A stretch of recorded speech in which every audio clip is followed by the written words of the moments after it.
इस तरह दूसरे दिन रात में ही प्रेत आ गया और वह सीधे फुलवा के कमरे में चला गया। उधर सहोदर मामा इंतजार में ही बैठे थे। जैसे ही वह प्रेत फुलवा को मरने के लिए झपटा, वैसे ही सहोदर मामा कुछ मंत्र पढ़कर उस प्रेत के ऊपर भभूत फेंक दिया। एक पल में ही वो प्रेत जलकर भस्म हो गया। फुलवा को जैसे नया जन्म मिल गया। फुलवा बहुत डर गई क्योंकि उसे लगा कि ये बुढ़िया कहीं उस प्रेत का कोई साथी तो नहीं है जो मुझे जानती तो नहीं है। हो सकता है वो प्रेत अपनी साथी को सब कुछ बता दिया है। अब फुलवा एक और मुसीबत में फंस गई थी। वो उस बुढ़िया के बहुत करीब थी, इसलिए वो अब भाग भी नहीं सकती थी। वो बिना डरे उस बुढ़िया के पास गई। वो बुढ़िया फुलवा को पानी दी पीने के लिए। फुलवा भी बिना कुछ कहे वह पानी लेकर पी ली। बुढ़िया बोली, मेरी बहू कितना सुंदर है। सच में तू किसी राजकुमारी जैसी लग रही है। मेरा बेटा तो तेरी तारीफ करते नहीं थकता है। फुलवा को कुछ सूझ ही नहीं रहा था कि वो क्या बोले।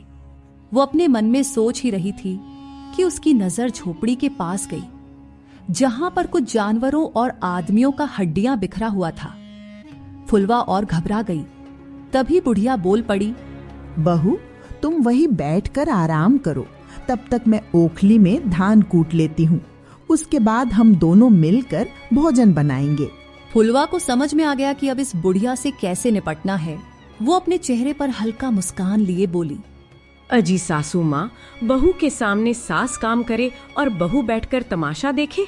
राम राम, मुझे तो भारी पाप लगेगा। मैं अपनी माँ जैसी सास को काम करते हुए नहीं देख सकती। फुलवा बुढ़िया के पास गई और उसके हाथ से मूसर अपने हाथ में ले ली और बोली, सासू माँ, आप जाकर आराम कीजिए, मैं धान कूट देती हूँ।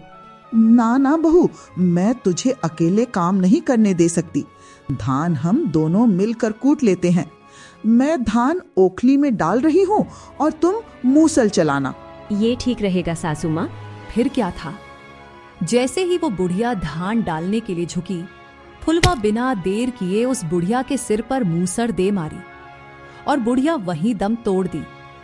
फुलवा देखी कि बुढ़िया मर गई तो वह राहत की सांस ली, लेकिन वो यह सोचकर घबरा गई कि अब समय हो रहा है। इस बुढ़िया का बेटा प्रेत अब आने वाला ही होगा। वो कभी भी आ सकता है। मुझे कुछ करना होगा।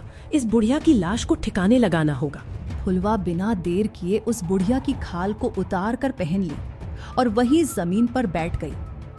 कुछ देर बीतने के बाद वो भूत फुलवा के सामने आकर खड़ा हो गया, लेकिन फुलवा तो उस बुढ़िया की खाल पहनकर बैठी थी, इसलिए प्रेत उसे नहीं पहचान पाया। वो अपनी माँ से बोला, माँ, अब चलो जल्दी से कुछ खाने को दे दो। बेटा, खाने को तो कुछ नहीं है। आजकल इस गांव में कोई नहीं आता जाता है। इंसान की तो बात छोड़ो, यहाँ कोई जानवर भी नहीं आ रहा जिसे मैं मार कर तुम्हारे लिए भोजन बनाऊं। और तुम जानते हो कि इस गांव के लोगों का हम कुछ नहीं कर सकते। अगर उन्हें हम पर जरा भी शक हुआ तो वो मुझे मार डालेंगे। बेटा, मुझे लगता है इस गांव को अब मुझे छोड़ देना चाहिए। अगर यहाँ कुछ दिन और रही तो मैं भूखे मर जाऊंगी। इसलिए मैंने विचार किया है कि यह गांव छोड़कर मैं पश्चिम के जंगल के में चली जाऊंगी। तुम ठीक कह रही हो माँ, अब यहाँ रहने से कोई फायदा नहीं। अब मैं भी यहाँ नहीं रहना चाहता। क्या है कि तुम्हारी बहू पता नहीं कहाँ खो गई है। अब उसके बिना मेरा यहाँ मन ही नहीं लगता है, इसलिए मैं भी यहाँ से आज ही चला जाता हूँ। इस प्रकार प्रेत वहां से गायब हो गया। उसके जाने के बाद फुलवा राहत की सांस ली, लेकिन वो बुढ़िया के खाल को नहीं निकाली। वो उसे हमेशा के लिए पहन ली। फुलवा बुढ़िया के झोपड़ी को साफ सुथरा की ओर वहीं रहने लगी। पास में ही बुढ़िया का थोड़ा बहुत खेत था, उसी में फुलवा खेती करने लगी और अपना जीवन बिताने लगी। उधर गांव में एक किसान था जिसका नाम गजोधर था। गजोधर का एक बेटा था जिसका नाम माधव था, जो अब सयाना हो गया था। तो गजोधर और उसकी पत्नी कुंती दोनों चाहते थे कि उनके बेटा की शादी हो जाए और घर में एक बहू आ जाए, लेकिन माधव अब भी विवाह के लिए तैयार नहीं था। गजोधर कई बार समझा चुके थे कि बेटा, तुम अब विवाह कर लो, तुम्हारी उम्र हो चुकी है। आखिर हम कब तक जीवित रहेंगे? हमारी भी उम्र हो गई है। न जाने कब यमराज का बुलावा आ जाए। लेकिन माधव उनकी बात अगर मगर किंतु परंतु करके टाल देता तो गजोधर भी शांत हो गए। माधव के पास 10 बीघा जमीन था जिसमें वह खेती किया करता था और जब फसल तैयार हो जाती तो उसे नगर में बेच देता। नगर में फसल बेचने से बहुत लाभ होता था। फसल की उचित कीमत मिल जाता था जिससे माधव को 1 साल में बहुत लाभ हो जाता। तो कुल मिलाकर माधव को और उसके परिवार को किसी चीज की कोई कमी नहीं थी। माधव बहुत ही मेहनती था। वह ज्यादातर अपना समय अपने खेत में ही बिता देता था। उधर प्रेत की मां यानी उस बुढ़िया के खाल में फुलवा थी, लेकिन यह बात किसी को नहीं पता था। गांव के सभी लोगों को लगता कि यह वही बुढ़िया है जो गांव के बाहर रहती है। तो माधव और उस बुढ़िया के खेत से सटा हुआ था। एक तरफ माधव अपने खेत में काम करता, दूसरी तरफ वह बुढ़िया अपने खेत में काम करती। एक दूसरे के आमने सामने होते हुए भी माधव उस बुढ़िया से कभी बात नहीं किया था। हालांकि वह रोज देखता था कि अकेली बुढ़िया अपने खेतों में काम करती है, फिर पास के एक पैर के नीचे बैठकर अपने साथ लाई हुई रोटियां खाती है, फिर थोड़ा सा आराम करके अपने काम में लग जाती। उस बुढ़िया को देखकर माधव को हैरानी होती कि ये बुढ़िया इतनी बूढ़ी हो गई है फिर भी इतना काम करती है जैसे कोई नई स्त्री कर रही है। न उठने में परेशानी न बैठने में। जहां तक मुझे पता है कि इस उम्र में बहुत सी स्त्रियां हैं, घुटने में दर्द होने लगता है, उठने बैठने में परेशानी होती है, लेकिन ये बुढ़िया तो बिल्कुल जवान स्त्री की तरह फुर्ती से काम करती है। इस तरह माधव उस बुढ़िया को रोज देखता। एक दिन बुढ़िया अपने खेत में काम कर रही थी। जब दोपहर हुआ तो वह अपने खेत से निकलकर पास ही एक पेड़ था, उसी के तरफ चल दी। जब बुढ़िया जा रही थी तो उसके पोटली से एक रोटी माधव के खेत के मेड़ पर गिर गई। वह बुढ़िया नहीं देखी, आगे बढ़ गई। माधव सब देख रहा था। वो बिना देर किए उस बुढ़िया का रोटी उठा लिया। सोचा इसी बहाने उस बुढ़िया से कुछ बात करने का मौका मिल जाएगा। लेकिन जब माधव उस बुढ़िया की तरफ देखा, वो बुढ़िया पेड़ के पास ना जाकर नदी की तरफ जा रही थी। माधव सोचा कि चलो कोई बात नहीं, मुझे भी बहुत प्यास लगी है तो मैं भी नदी की तरफ चला जाता हूँ। उस बुढ़िया से मुलाकात भी हो जाएगी और मैं पानी भी पी लूंगा। यही सोचकर माधव उस नदी की तरफ चला गया। जब माधव नदी के पास गया तो वहां का नजारा देखकर चौंक गया। उस नदी में एक बहुत ही सुंदर लड़की स्नान कर रही थी। माधव बिना देर किए एक झाड़ी के पीछे छुप गया और वहां का नजारा देखने लगा। वह लड़की नहाकर नदी से बाहर निकली और वह एक बुढ़िया की खाल पहन ली, जिसे देखने में लगता था कि वह एक बुढ़िया है। माधव वो देखकर हक्का बक्का रह गया। वो तो सोच भी नहीं सकता था कि इस बुढ़िया के चेहरे के पीछे एक सुंदर लड़की है। माधव तो उस लड़की यानी फुलवा के ख्यालों में खो गया। वह सोच लिया कि मैं जब शादी करूंगा तो इस लड़की से ही करूंगा। वह बुढ़िया वहां से चली गई। माधव अपने घर चला आया। इस तरह समय गुजरा और 1 महीना गुजर गया। एक दिन माधव के पिता बोले, बेटा माधव, तुम्हारे मामा तुम्हारे लिए एक लड़की देखे हैं। तुम जब कहो तब हम लड़की जाकर देख लेते हैं, फिर तुम्हारा विवाह 1 सप्ताह के भीतर ही करा देते हैं। नहीं पिताजी, मैं विवाह नहीं कर सकता। तुम विवाह नहीं करना चाहते? मतलब तुम कुमारी रहना चाहते हो? अरे यही दिन देखने के लिए हमने तुम्हें पैदा किया था। जगह, जमीन, घर द्वार सब है, किस चीज की कमी है? इतना सब होने के बाद भी बेटा अगर कुंवारा ही रह जाए, ये तो बड़ी शर्म की बात है। पिताजी, आप इतना क्रोध क्यों कर रहे हैं? मैंने ये कब कहा कि मैं कुमारा ही रहूंगा? मेरा मतलब है मैं शादी करूंगा, लेकिन उस लड़की से नहीं जिसके बारे में आप बात कर रहे हैं। क्या तुमने पहले ही कोई लड़की पसंद कर ली है क्या? हाँ पिताजी, मैंने अपने लिए एक लड़की देख लिया। अरे ये तो अच्छी बात है। बता वो लड़की कौन है? मैं आज ही उसके पिता से मिलकर तेरे रिश्ते की बात करता हूँ। बता वो लड़की कहाँ रहती है? पिताजी, हमारे गांव के बाहर एक झोपड़ी में रहती है। क्या? लेकिन मेरे ख्याल से तो उस झोपड़ी में एक बुढ़िया रहती है जो अकेली है, उसका कोई नहीं है। फिर उसके घर में लड़की कहाँ से आ गई? देख, तू बात को घुमा फिरा कर मत बोल, साफ साफ बता वो लड़की किस गांव की है। पिताजी, वो लड़की कोई और नहीं है, वो बुढ़िया है जिससे मैं विवाह करना चाहता हूँ। माधव की बात सुनकर गजोधर का दिमाग चकरा गया। वो गुस्से से लाल होता हुआ बोला, क्या बकवास कर रहा है? वो बुढ़िया तो तेरी दादी की उम्र की है, तेरी माँ से अधिक बोनी है, और तू उसे लड़की बोल रहा है? अरे तुझे शर्म नहीं आ रही है कि तू एक बुढ़िया से शादी करेगा? अभी गजोधर माधव से बात कर ही रहा था कि माधव की माँ आ गई। जब वह सुनी कि मेरा बेटा गांव से बाहर रहने वाली बुढ़िया से विवाह करना चाहता है, तो वह गला फाड़कर रोने लगी और भगवान से शिकायत करने लगी। हे भगवान, क्या हो गया है मेरे बेटे को? अरे ये कैसी बातें कर रहा है? मुझसे भी बूढ़ी स्त्री से विवाह करना चाहता है। यही दिन देखने के लिए मुझे इस दुनिया में अब तक रखा है। ये दिन देखने से पहले मुझे उठा लो प्रभु। अरे हमने सुना था कि प्यार अंधा होता है, लेकिन यहाँ तो उल्टा हो रहा। मेरे बेटे की प्यार अंधा नहीं बल्कि एक बुढ़िया है। माँ, तुम समझने की कोशिश करो। जैसा तुम सोच रही हो वैसा कुछ नहीं है। माधव कुछ और बोलता, उससे पहले कुंती देवी बोल पड़ी। बेटा, जरूर उस बुढ़िया ने तेरे ऊपर कोई जादू टोना किया है, तभी तू ऐसी बातें कर रहा है। माधव बहुत दुविधा में पड़ गया। उसे पता था कि अगर मैं किसी से ये बात कह भी दिया कि वो स्त्री बुढ़िया नहीं है बल्कि एक लड़की है, तो कोई मेरे बातों पर यकीन ही नहीं करेगा। तो माधव अपने माता पिता को बताना उचित नहीं समझा। वह अपने पिता से बोला, पिताजी, अगर आप मेरी शादी उस बुढ़िया से करा देते हैं तो ठीक है, वरना मैं आजीवन कुंवारा ही रहूंगा।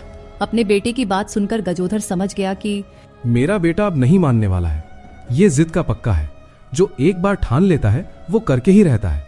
अगर कह रहा है कि जीवन भर कुमारा रहेगा तो वो जीवन भर कुमारा रह जाएगा, लेकिन विवाह नहीं करेगा। गजोधर अपनी पत्नी कुंती से बोला, कुंती, अब तुम अपना कलेजा मजबूत कर लो। मैं जो तुम्हें अपना फैसला सुनाने जा रहा हूँ उसे सुन के तुम्हें बहुत दुख होगा। अजी बोलिए, क्या कहना चाहते हैं? देखो कुंती, हमारा एक ही बेटा है जो इतना होनहार और मेहनती है। हमारी खुशी के लिए कुछ भी कर सकता है, लेकिन विवाह नहीं कर रहा है। इसके पीछे जरूर कोई राज है। हमारा बेटा माधव कभी कोई गलत फैसला नहीं ले सकता है।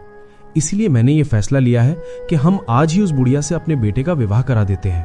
अजी, आप ये क्या कह रहे हैं? गांव समाज के लोग क्या कहेंगे कि जरूर हमारे बेटे में ही कुछ कमी था, तभी तो एक बुढ़िया से विवाह करा दिया। कुंती, अब जिसे जो कहना है कहें, मुझे उसका कोई परवाह नहीं है। मुझे बस मेरे बेटे की खुशियां देखना है। कुंती तो मानने को तैयार नहीं थी, लेकिन गजोधर के बहुत समझाने के बाद वो भी मान गई। दूसरे दिन गजोधर माधव से बोला, बेटा माधव, हम तेरे बात से सहमत हैं। तू उस बुढ़िया से विवाह कर सकता है। अपने पिता की बात सुनकर बहुत खुश हुआ। इस तरह एक सप्ताह के भीतर ही माधव उस बुढ़िया से विवाह कर लिया।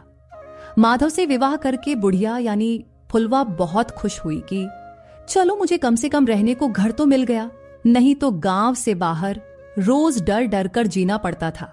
फुलवा माधव से विवाह तो कर ली थी, लेकिन बुढ़िया का खाल पहनना नहीं छोड़ा था। उसे इस बात का डर था कि अगर वो प्रेत मुझे देख लिया तो वो मुझे मार देगा। यही विचार करके फुलवा बुढ़िया के खाल पहनकर रहती थी। गांव के सभी लोग यही कहते कि वह बुढ़िया कोई डायन है जो माधव और उसके परिवार को अपने वश में कर लिया है। अरे कौन माँ बाप होगा जो अपने बेटे का विवाह एक बुढ़िया से कराएगा? गांव में हर जगह यही चर्चा सुनने को मिल रहा था। माधव को उनकी बातें सुनकर बहुत बुरा लगता। उसने विचार किया कि अब मुझे कुछ करना होगा। उस लड़की को बुढ़िया की खाल से बाहर निकालना ही होगा, नहीं तो ये गांव वाले कल को एकजुट होकर उसे गांव से बाहर निकाल देंगे और मैं चाहकर भी कुछ नहीं कर पाऊंगा। माधव सोच लिया कि मुझे क्या करना है। एक दिन बुढ़िया भोर में ही नदी में स्नान को गई हुई थी। आज माधव ने अपने मन में ठान लिया कि आज इसका असली रूप सबके सामने लाकर ही रहूंगा। उधर जब फुलवा नदी में स्नान करने गई तो बुढ़िया का खाल उतारकर नदी के किनारे रख दी। इधर माधव बिना देर किए बुढ़िया के खाल को उठा लिया और घास फूस इकट्ठा करके उस खाल को उसी में जला दिया। उधर जब फुलवा नहाकर निकली तो देखकर हैरान हो गई। माधव उसके सामने खड़ा था और बुढ़िया का खाल जला रहा था। माधव बोला, तुम इतना सुंदर हो, फिर भी इस बदसूरत बुढ़िया का खाल पहनकर क्यों रहती हो? क्या छुपा रही हो? आखिर तुम्हारा राज क्या है? आप नहीं जानते कि मैं ये ऐसा क्यों करती आ रही हूँ। दरअसल मैं आपकी बहुत आभारी हूँ जो आपने मेरा बुढ़िया का रूप देखकर भी मुझसे विवाह किया। आपने मुझे एक नया जीवन दिया। अगर मैं चाहती तो इस बुढ़िया का खाल पहले ही फेंक देती, लेकिन मैं इस बात से बहुत डरती हूँ कि अगर वो आ गया तो मुझे देखकर मुझे मार डालेगा। कौन आ जाएगा और वो तुम्हें क्यों मार डालेगा? साफ साफ बताओ, तुम मुझसे क्या छुपा रही हो? फुलवा रोते हुए सब कुछ माधव को सब कुछ बता दी कि किस तरह वह प्रेत उससे विवाह किया और किस तरह वह मुझे मारने की कोशिश किया। और यह जो बुढ़िया का खाल था, ये उस प्रेत की माँ थी जिसे मैंने मार दिया और उसका खाल पहनकर रहने लगी। माधव फुलवा की बात सुनकर बहुत दुखी हुआ। वो फुलवा से बोला, कितना कुछ सहा है तुमने उस प्रेत के वजह से, लेकिन अब तुम चिंता मत करो। अब वो प्रेत तुम्हारा बाल भी बांका नहीं कर पाएगा। अब चलो, घर चलो। तुम्हारा ये असली रूप देखकर मेरी माँ बहुत खुश हो जाएगी। लेकिन आपने मुझसे विवाह कैसे किया? मैं तो बुढ़िया थी। ये बात आप अच्छी तरह जानते थे, फिर भी आपने बुढ़िया से विवाह किया। मुझे पता था कि इस बुढ़िया के भेष में एक बहुत ही सुंदर लड़की है। इस बात को मैं बहुत पहले ही जान गया था। चलो अब घर चलो। तुम नहीं जानती कि गांव वाले तुम्हारे बारे में क्या सोचते हैं। उन्हें लगता है कि तुम कोई डायन या चुड़ैल हो। चलो, आज हम सबको बता दूंगा कि मेरी पत्नी कोई डायन या चुड़ैल नहीं है, बल्कि वो भी एक इंसान है। माधव फुलवा को लेकर अपने घर की तरफ चल पड़ा। जब गांव के लोग देखे कि माधव एक बहुत ही सुंदर स्त्री के साथ आ रहा है, तो सभी गांव वाले चौंक गए। माधव गांव के सभी लोगों को बताया कि आप लोग जिसे चुड़ैल और डायन बोल रहे थे, ये कोई चुड़ैल या डायन नहीं है। माधव ने गांव वालों को सब कुछ बता दिया। सब लोग अपनी गलती की माफी मांगा। माधव अपनी पत्नी को लेकर घर चला गया। जब माधव की माँ इतना सुंदर लड़की देखी तो देखकर चौंक गई। वह बहुत खुश हुई। इस तरह माधव और फुलवा का जीवन सुखपूर्वक आगे बढ़ने लगा। धीरे धीरे समय गुजरा और 2 माह गुजर गया। एक दिन गांव में एक चूड़ी वाला आया। वो गांव के सभी स्त्रियों को चूड़ियां बेच रहा था। तो कुंती भी अपनी बहू फुलवा से बोली, अरे बहू, गांव की सभी स्त्रियां चूड़ियां खरीद रही हैं, चलो तुम भी अपने लिए ले लो। दोनों सास बहू चूड़ी खरीदने के लिए अपने दरवाजे पर चली गई। चूड़ी वाला भी वहीं आ गया। देखते ही देखते माधव के दरवाजे के पास पड़ोस की स्त्रियां चूड़ी खरीदने के लिए इकट्ठा हो गई। उस चूड़ी वाले ने मोहल्ले की सभी स्त्रियों को चूड़ियां बेच दिया। फुलवा के सास भी खरीद लिया। सभी का चूड़ी का पैसा लिया, लेकिन फुलवा से एक भी पैसा नहीं लिया। इस बात पर फुलवा की सास बोली, अरे ओ चूड़ी वाले, तूने तो सभी स्त्रियों से पैसा लिया, मेरा भी पैसा लिया, लेकिन मेरी बहू से एक भी पैसा नहीं लिया। ऐसा क्यों? नहीं माई, मैं तुम्हारी बहू से पैसा नहीं ले सकता। लेकिन क्यों? तुम मेरी बहू के चूड़ियों के पैसा क्यों नहीं लेना चाहते? माई, तुम्हारी बहू की कलाई मेरी पत्नी की जैसी है, चेहरा भी हूबहू मिलता है। तुम्हारी पत्नी कहाँ है? माई, मेरी पत्नी खो गई है, उसे ही ढूंढ रहा हूँ। लेकिन आज तुम्हारी बहू को देखकर ऐसा लग रहा है कि मेरी पत्नी मुझे मिल गई। चूड़ी वाले की बात सुनकर फुलवा को आशंका हुआ कि यह प्रेत तो नहीं है जो चूड़ी वाला का भेष बनाकर आया है। फुलवा उस चूड़ी वाले से बोली, अरे ओ चूड़ी वाले, अगर तुम्हारी पत्नी तुम्हें मिल गई तो तुम क्या करोगे? मैं उसे अपने साथ लेकर अपनी दुनिया में जाऊंगा। इस बार मैं उसे अपनी जैसा बना लूंगा, फिर उसे मेरे साथ मेरे दुनिया में जाना ही पड़ेगा। फुलवा उस चूड़ी वाले की बात सुनकर डर गई और डर के मारे थर थर कांपने लगी। कुंती अपने बहू को घर के अंदर लेकर गई और बोली, अरे बहू, क्या हुआ? तुम इतना डरी हुई क्यों हो? माँ जी, ये चूड़ी वाला कोई और नहीं है, बल्कि ये वही प्रेत है जो मुझे ढूंढते हुए यहाँ तक भी आ गया है। अब वो मुझे नहीं छोड़ेगा, वो मुझे मार डालेगा और अपने साथ लेकर चला जाएगा। माँ जी, मैं उस प्रेत के साथ नहीं जाना चाहती, मुझे उस प्रेत से बचा लीजिए। तू मत घबरा, पहले तू शांत हो जा। मुझे लगता है अब उस प्रेत का अंत करना होगा। कुंती तुरंत अपने पति और बेटे को बुलाया और सारा हल कह सुनाया। कुंती माधव से बोली, माधव, तू अपने मामा को बुला ला। क्या है कि वो भूत प्रेत को अपने वश में करने का जादू जानते हैं। माधव बिना देर किए अपने मामा के घर चला गया और शाम तक उन्हें अपने साथ लेकर चला आया। जब माधव के मामा सहोदर को पता चला कि बहुरिया के प्रेम में एक प्रेत पागल हो गया है, तो वो अपने बहन से बोले, दीदी तुम चिंता मत करो, बस मैं जैसा कहता हूँ वैसा करो। मैं इस प्रेत को छठी का दूध याद दिला दूंगा। पहले हमें उस प्रेत को भ्रम में डालना होगा, यानी कि बहू के जगह पर इसका एक मिट्टी का पुतला बनाना होगा और उसे माधव के कमरे में सुलाया जाएगा। उस पुतला के साथ माधव नहीं बल्कि मुझे सोना होगा। जैसे ही वो प्रेत बहुरिया के पास आएगा, मैं उसे अपने जादू से जलाकर भस्म कर दूंगा। ठीक है मामा, जैसा आप कहें हम वैसा ही करेंगे। माधव रात में फुलवा का एक मिट्टी का मूर्ति बनाया और अपने कमरे में सुला दिया। सहोदर मामा भी उसी कमरे में बैठ गए। इधर माधव और फुलवा कुंती के कमरे में बैठ गए। सभी लोग उस प्रेत का इंतजार करने लगे। इस तरह इंतजार करते हुए 3 दिन बीत गया, लेकिन वह नहीं आया। माधव बोला, मामा, मुझे लगता है उस प्रेत को पता चल गया है कि हम सब उसे भस्म करने का योजना बनाए हैं, इसलिए वो नहीं आ रहा है। बेटा माधव, तुम चिंता मत करो, वो जरूर आएगा, बस तुम इंतजार करो। इस तरह दूसरे दिन रात में ही प्रेत आ गया और वह सीधे फुलवा के कमरे में चला गया। उधर सहोदर मामा इंतजार में ही बैठे थे। जैसे ही वह प्रेत फुलवा को मरने के लिए झपटा, वैसे ही सहोदर मामा कुछ मंत्र पढ़कर उस प्रेत के ऊपर भभूत फेंक दिया। एक पल में ही वो प्रेत जलकर भस्म हो गया। फुलवा को जैसे नया जन्म मिल गया। उसे बहुत ही सुकून मिला। उसके मन से प्रेत का खौफ हमेशा के लिए निकल गया। सहोदर मामा सभी से विदा लेकर अपने घर चले गए। फुलवा अपने पति माधव के साथ सुखपूर्वक जीवन बिताने लगी। फुलवा अपनी सास की खूब सेवा करती। गजोधर और कुंती बहुत खुश थे। उन्हें लगता था कि जरूर हमारे पिछले जन्म का कोई अच्छा कर्म है जो फुलवा जैसी बहू मिली है। इस तरह हंसी खुशी से 10 साल कैसे गुजर गया पता ही नहीं चला।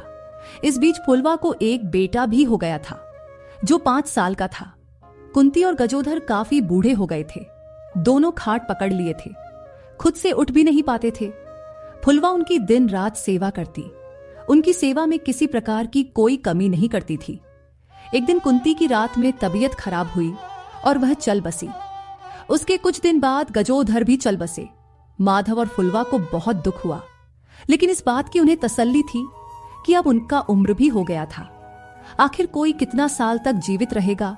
इस तरह समय अपनी गति से आगे बढ़ता रहा और 15 साल गुजर गया। माधव और फुलवा अब बूढ़े हो गए थे और उनका बेटा लखन 20 साल का हो गया था। लेकिन वह बहुत ही नालायक और कमचोर था। वह कोई भी काम नहीं करता था। दिन भर इधर उधर अपने दोस्तों के साथ आवारा जैसा घूमा करता था।